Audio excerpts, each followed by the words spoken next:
Hello students, সবাই কেমন আছো? আজকে আমরা শিখব ঐকিক শব্দের অর্থ বা ঐকিক নিয়মের অঙ্ক। Meaning of the word unitary, page number 195, পৃষ্ঠা নম্বর 195 দেখবে তোমরা বইতে আছে। শুরু করি। অমল স্কুলে যাওয়ার সময় দেখলো যে তার বাংলা ও ইতিহাসের জন্য দুটো একই রকমের খাতা দরকার। তাই সে দুটো খাতা কিনতে দোকানে গেল।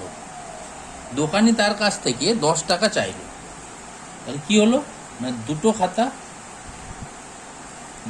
খাতা দুটি লিখছি, দুটি খাতা, তার দাম কত? দুটি খাতার দাম নিল 10 টাকা। খাতা কেনার পর অমল ভাবলো যে একটি খাতার দাম কত হতে পারে। এবার ইংলিশে বলে দিই। While going to school, Amal found out that he needed 2 similar copies, one for Bengali and another for history. So he wanted to buy the copies from the shop. The shopkeeper asked for ₹10 for him. After buying the copies, he thought, what could be the cost of one copy?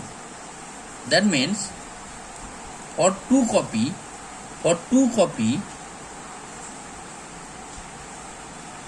copies, the shopkeeper took 10 rupees. Shopkeeper took 10 rupees for 2 copies. So what is the cost of one copy?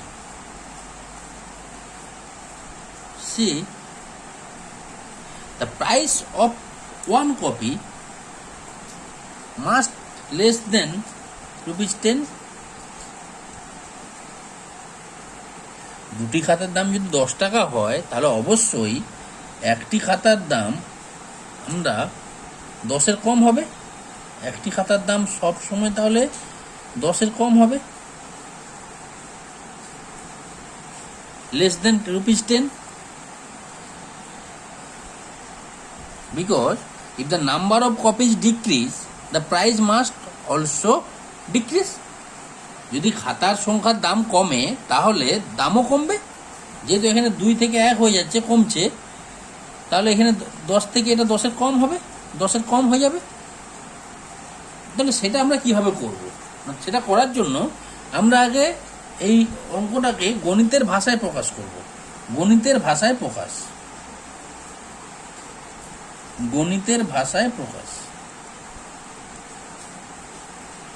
মানে যেটা বলা হচ্ছে expressing the problem in mathematically আমরা কিভাবে করতে পারবো, কিভাবে লিখবো। দেখো তাহলে কি হচ্ছে, খাতার সংখ্যা তার মানে হচ্ছে নাম্বার অফ কপিস, আর থাকবে দাম বা আমরা লিখব প্রাইস। খাতার সংখ্যা বা নাম্বার অফ কপিস আর দাম বা মানে প্রাইস। তাহলে খাতা কটা ছিল না? দুটো খাতা বা টু পিস। তার দাম কত না? 10 টাকা বা বলতে পারি ₹10। তাহলে আমরা এবারে এখন কি চাইছি না, একটা খাতার দাম কত? 1 পিস, তার দাম কত হবে না সেইটাই আমরা বের করব। এইবারে বলছি তাহলে আমরা কিভাবে করব না, দুটো খাতার দাম যদি 10 টাকা হয়, একটা খাতার দাম তার থেকে কম হবে। তো কম বলতে এখানে আমরা ভাগ করব। বলছি যে if 2 piece copies rate is ₹10, then how much cost of 1 piece copy? That is, if number of copies decrease, then the price of the copy must decrease. So decrease means we use division, like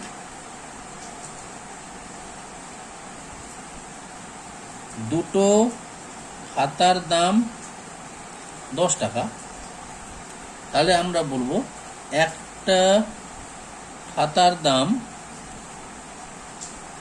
কি বললাম কম হবে, কমে যাবে মানে ভাগ করব বললাম।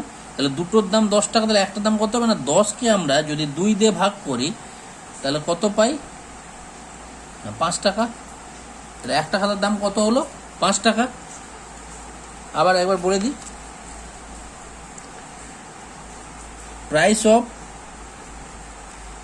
2 copies is ₹10. Price of 2 copies is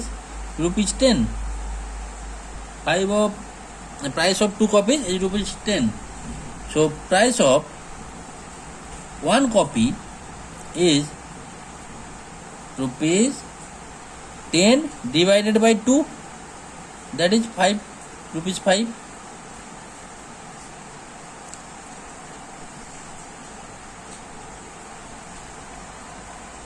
এইবারে ধরো এইভাবে বললো যে এটা আমরা জানতে চেয়েছিলাম যে দুটো খাতার দাম যদি 10 টাকা হয় একটা খাতার দাম কত।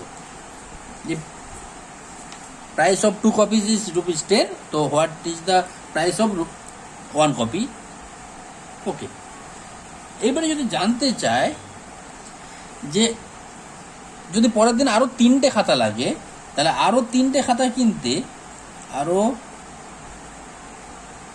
3টে খাতায় কিনতে কত টাকা লাগবে?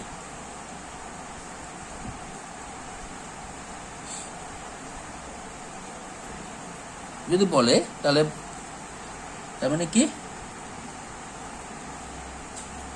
হোয়াট ইজ দ্য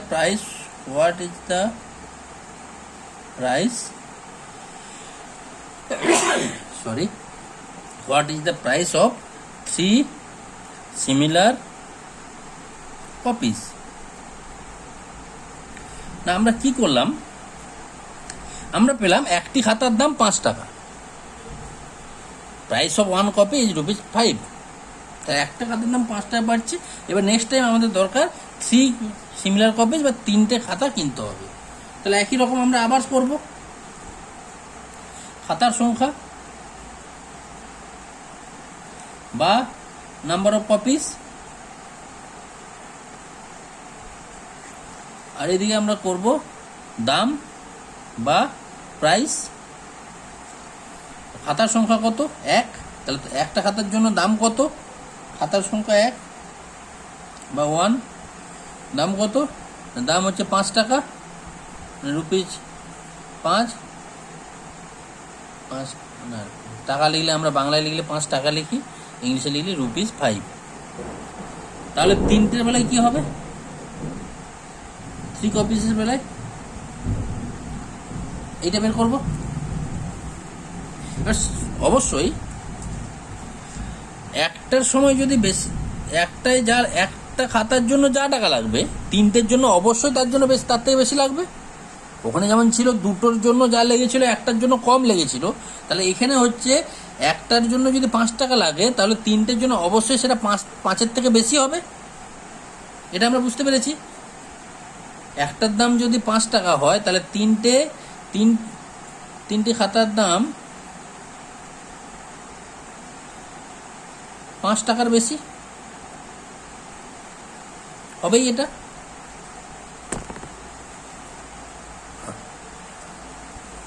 তিনটে খাতার দাম 5 টাকার বেশি হবেই।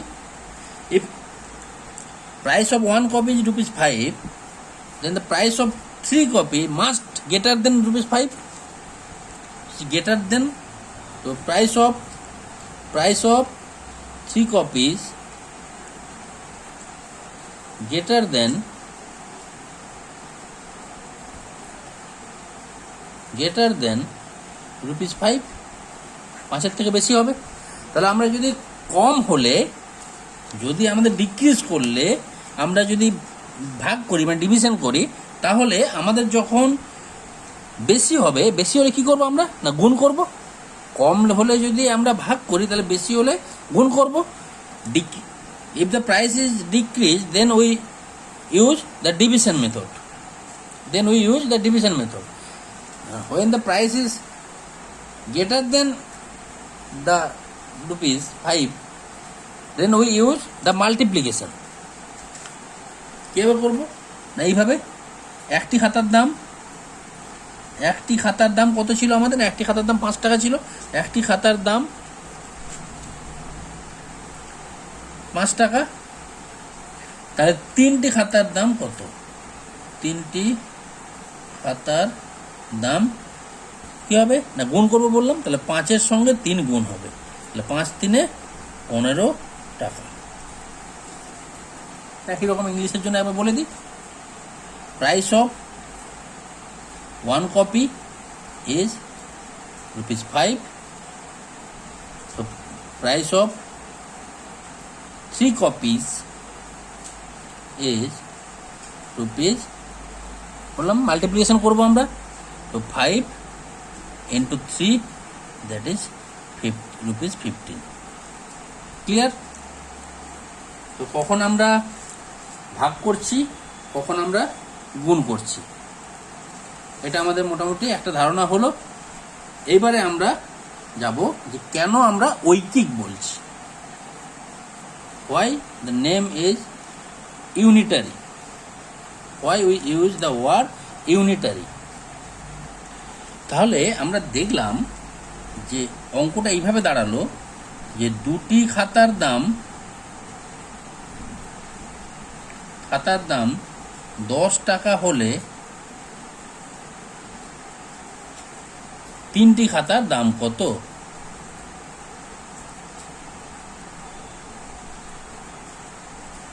আমরা এইভাবে করলাম, তাহলে কি বললাম? if the price of 2 copies is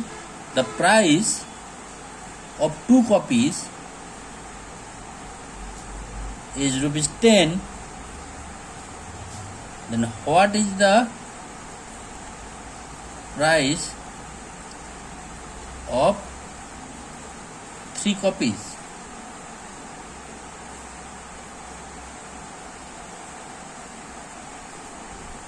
এটাই দাঁড়ালো। কারণ আমরা অঙ্কটা শুরু করলাম কিভাবে না, দুটি খাতার দাম 10 টাকা হলে একটি খাতার দাম কত করলাম, তারপরে আমরা করলাম কি না একটি খাতার দাম 5 টাকা হলে সেখান থেকে বের করলাম 3টি খাতার দাম কত, তাই তো? আমরা এইভাবে ছন্দে গেলাম, তার মানে আমরা পাস করলাম। তার দুটো যদি মিশিয়ে দিই তাহলে আমরা বলতে পারি যে দুটি খাতার দাম 10 টাকা হলে 3টি খাতার দাম কত। If the price of 2 copies is ₹10, তো what is the price of 3 copies? এইটা যদি আমরা করি কিভাবে করব না, এইটা আমরা করার সময় এইরকম করব, একবারে লিখবো এইভাবে যে দুটি খাতার দাম 10 টাকা। এবার লিখছিলাম কি না একটি খাতার দাম, যেটা করছিলাম একটি খাতার দাম না 10 ভাজিত 2 টাকা, তার মানে কত দাঁড়াচ্ছিল না সমান 5 টাকা দাঁড়াচ্ছিল। তারপরে আমরা করেছিলাম 3টি, আমি একসঙ্গে মিশিয়ে দিলাম দুটো অঙ্ক। খাতার দাম কি হয়েছিল, 1 থেকে যখন 3 হচ্ছে খাতার সংখ্যা বাড়ছে, তাহলে কি করছিলাম আমরা গুণ করব, তাহলে সেক্ষেত্রে ছিল দাম না 5 গুণিত 3 টাকা সমান হচ্ছিল 15 টাকা। তো সিমিলারলি এখানেও আমরা একই জিনিসটা পাচ্ছি, price of 2 copy is ₹10. The price of 1 copy is less means we use division, so ₹10 divided by 2, that equals to ₹5. And price of 3 copies, see again from 1 to 3, that is number of copies is increasing, so the rate is also increasing. Then we use the multiplication, so ₹5 into 3, that is ₹15. Clear? এবারে দেখো তাহলে কি হলো না, আমরা কোশ্চেনটা ছিল দুটো খাতার দাম 10 টাকা আর 3টে খাতার দাম কত, প্রাইস অফ 2 copies is ₹10, তো what is the price of 3 copies? কিন্তু আমরা তাতেও একটাকে বের করেছি দুটো ক্ষেত্রে। যখন আমরা মিশিয়ে দিয়ে অঙ্কটা করছি আমাকে কিন্তু একটা বের করতেই হচ্ছে, প্রাইস অফ ওয়ান কপি আমাদের এটা বের করতেই হবে। Price of one copy or বা একটি খাতার দাম, এটা আমাদের বের করতে হবে। কেন? নাহলে আমরা এই জিনিসটা করতে পারবো না। একবার ভাগ করবো, গুণ করবো, নাহলে এই তিনটি খাতার দাম বা প্রাইস অফ 3 কপিস আমরা ফাইন্ড আউট করতে পারছি না। তাহলে এই টাইপের করতে হচ্ছে বলেই, মানে যেহেতু আমরা একটির মান বের করে, এই যে একটির মান বের করে price of one copies is require, তাহলে যেহেতু আমরা একটির দাম বের করে অঙ্কটা সমাধান করছি, তাই এটির নাম হচ্ছে ঐকিক। বোঝা গেল আমরা কেন এটার নাম ঐকিক বললাম? যেহেতু যে যাই অঙ্ক থাক না কেন, আমরা প্রথমে করছি কি, একটি খাতার দাম কত, তারপরে সেটাকে আবার যাচ্ছে যটি চাইছে, 3টি বলেছে, কোনো ক্ষেত্রে 5টি বলবে, কোনো ক্ষেত্রে 7টি বলবে, যেমন বলবে। কিন্তু আমরা সবসময় করবো কি, আগে একটি বের করব, তারপরে যেটি চাইছে সেটি। তাহলে এই একটি বের করে যখন করছি, এই জন্য এটির নাম বলা হচ্ছে ঐকিক নিয়ম। Since we solve the problem using the value of one copy or value corresponding to 1, so this method is known as unitary method. So this is called unitary method বা ঐকিক প্রসেস বা ঐকিক নিয়ম বা ইউনিটারি মেথড। বোঝা গেল কিভাবে হচ্ছে? তাহলে এবার আমরা কয়েকটা অঙ্ক করব। বইতে অনেক অঙ্ক আছে, ওগুলো তোমরা করবে, নিজেরা দেখবে, বইতে করে দেওয়া আছে। so many examples are there in your book. You try at your home. Okay, I am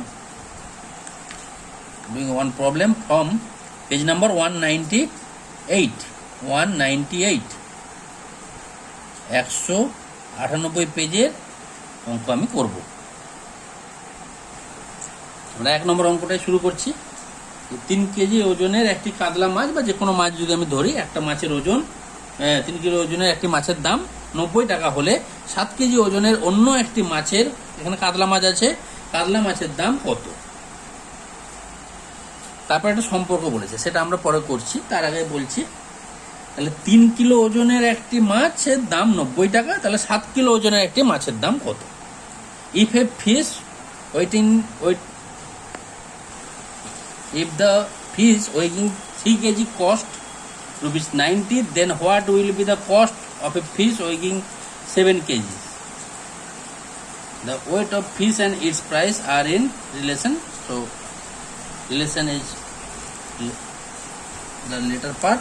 First we solve the problem. The fish of 3 kg weight.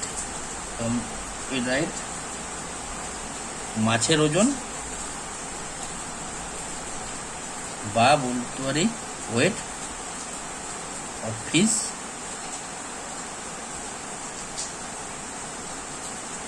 আর হচ্ছে দাম বা price. Is a mathematical problem, বা আমরা বলতে পারি যে আমরা আগে গণিতের ভাষায় প্রকাশ করে নিচ্ছি ম্যাথমেটিক্যালি ব্যাপারটা। তাহলে কি দাঁড়াচ্ছে, মাছের ওজন কত? 3 KG, 3 KG, 3 kg weight. What is the price? The price is ₹90 বা 90 টাকা দাম বলা আছে, দাম সমান 90 টাকা বা ₹90. What is the price of fish of 7 kg? 7 KG, এখানে হবে 7 কেজি দিয়ে আছে। এইটা হচ্ছে আমাদের অঙ্কটাকে আমরা গণিতের ভাষায় সাজালাম, mathematically expressed in mathematical. Now the price of 3 kg is ₹90. The price of 1 kg is less, of course, less than 90. 3 KG ওজনের মাছের দাম যদি 90 টাকা হয়, তাহলে 1 কেজি ওজনের দাম নিশ্চয়ই 90 টাকাতে কম হবে। তো কম থাকলে আমরা কি বলেছি, ভাগ করব। তাহলে কীভাবে করব না, 3 কেজি মাছের দাম 90 টাকা, সঙ্গে সঙ্গে আসবে 1 কেজি, ঐকিক নিয়মই হচ্ছে 1 করে ধরা, তাহলে 1 কেজি মাছের দাম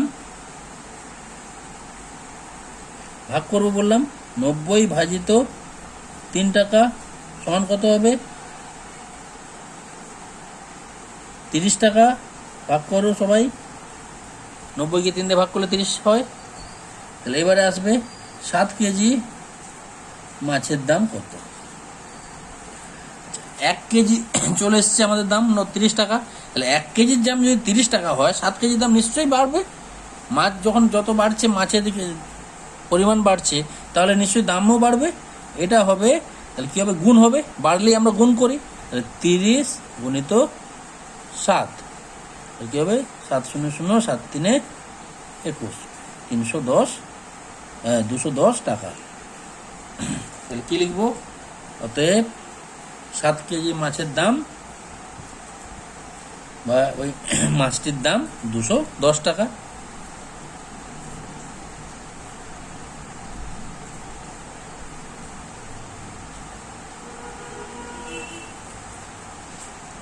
একই রকম এটা করি। Price of 3 KG fish is ₹90. So price of 1 kg fish is, so if 3 kg, price of 3 kg is 90, so price of 1 kg is less than 90, so less means we use division, so ₹90 divided by 3, that is ₹30. So price of 1 kg fish is ₹30. Now we have to find out the price of 7 kg fish. So price of 7 kg fish is rupees. So if price of 1 kg fish is ₹30, so price of 7 kg must greater than 30. So greater than or increase more than 30. So increase or more than or greater than, that means we use the multiplication. So 30 into 7, that is ₹210. Clear? Therefore the price of 7 kg fish is ₹210. বোঝা গেল কীভাবে করলাম। ওই কি নিয়মে যাই থাকুক সেটাকে আমরা একে নিয়ে আসবো, 1 কেজি और 1 প্রাইস অফ 1। আচ্ছা, এইবার আমরা পরের পার্টটার জন্য বলছি। কি বলেছে না, ওদের মধ্যে সম্পর্ক কি আছে। সম্পর্ক মানে এখানে কি বলছে না, যখন মাছের দাম কম হচ্ছে তখন দামও কম হয়, মাছের ওজন কম হচ্ছে তখন দামও কম হয়ে যাচ্ছে, আবার মাছের ওজন যেই বেড়ে গেল দামও বেড়ে গেল। when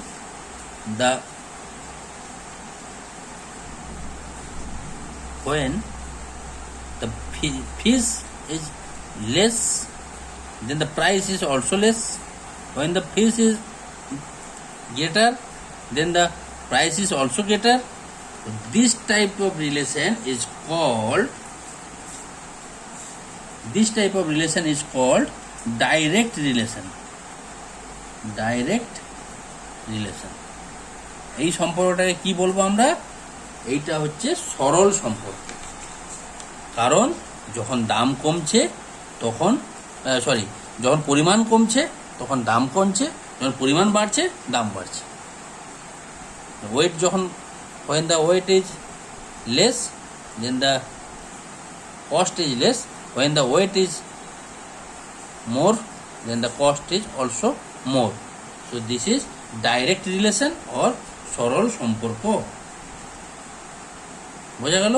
তাহলে অঙ্কের শেষে বলা আছে না, কাতলা মাছের ওজন ও মাছের দাম পরস্পর কি সম্পর্কে আছে না, পরস্পর সরল সম্পর্কে আছে। তাহলে বলো সৌদা, weight of fish and its price are in direct relation to each other. ওকে, এবারে আমরা 4 নম্বর প্রবলেমটা করব। নাম্বার 4, হাবু বাইকে চেপে 4 ঘন্টায় 100 কিমি পথ যেতে পারে, সে 6 ঘন্টায় কত কিমি পথ যাবে? হাবু ক্যান ট্রাভেল 100 কিমি in 4 hours in his bike. How much distance can he travel in 6 hours? তাহলে কীভাবে করবো আমরা 4-এরটা? না,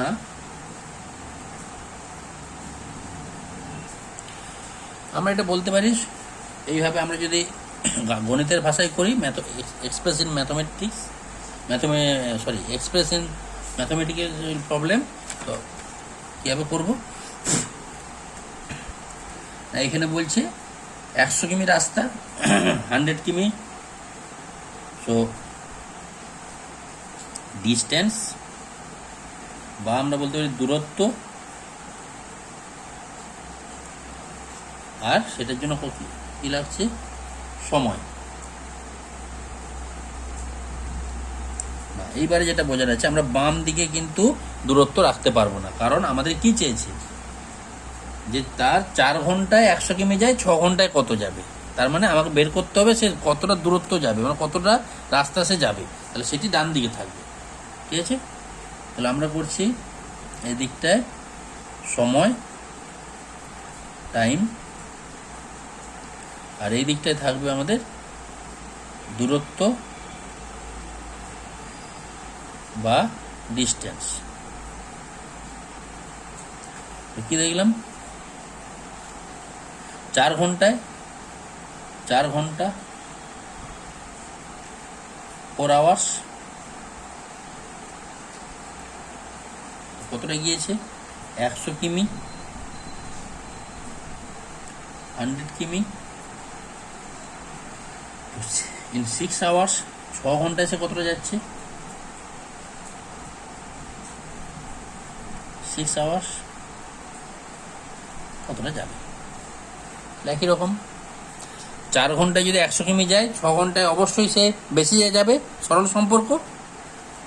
ইফ হি ক্যান ট্রাভেল 100 কিমি in 4 hours, so he can travel more than 100 কিমি in 6 hours.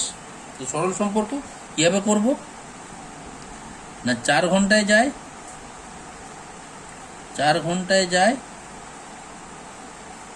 100 কিমি পথ,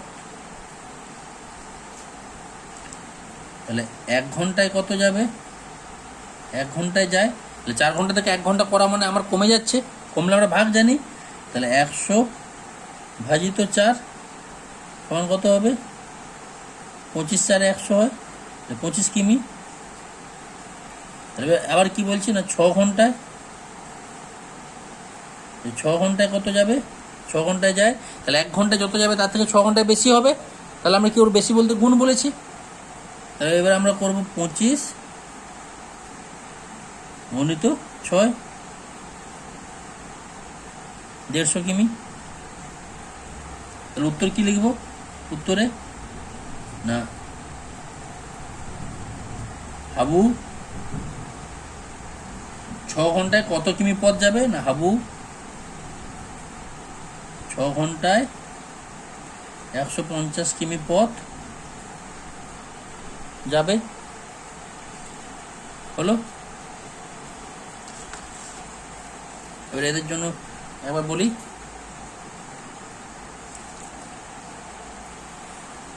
in 4 hours he travels 100 কিমি road, so in 1 hours he travels, so 4 is less than 1, this is the direct relation, so we use division, so 100 divided by 4, that is 25 কিমি. Again in 6 hours he travels, then again 1 to 6, so the hour time is more, so The kilometer he can travel is more than 25. That is, we use multiplication. The 25 into 6, that is 150 কিমি হলো। তাহলে এইভাবে তোমরা, তোমাদের বইতে আরও অঙ্কগুলো আছে, তোমরা প্র্যাকটিস করবে। আমরা পরের দিন বাকি অঙ্কগুলো আবার করব। তোমরা ততক্ষণে তোমরা যতগুলো পারবে করবে। Let's do at home, try, and next day I will do the remaining problems. Okay, so thank you.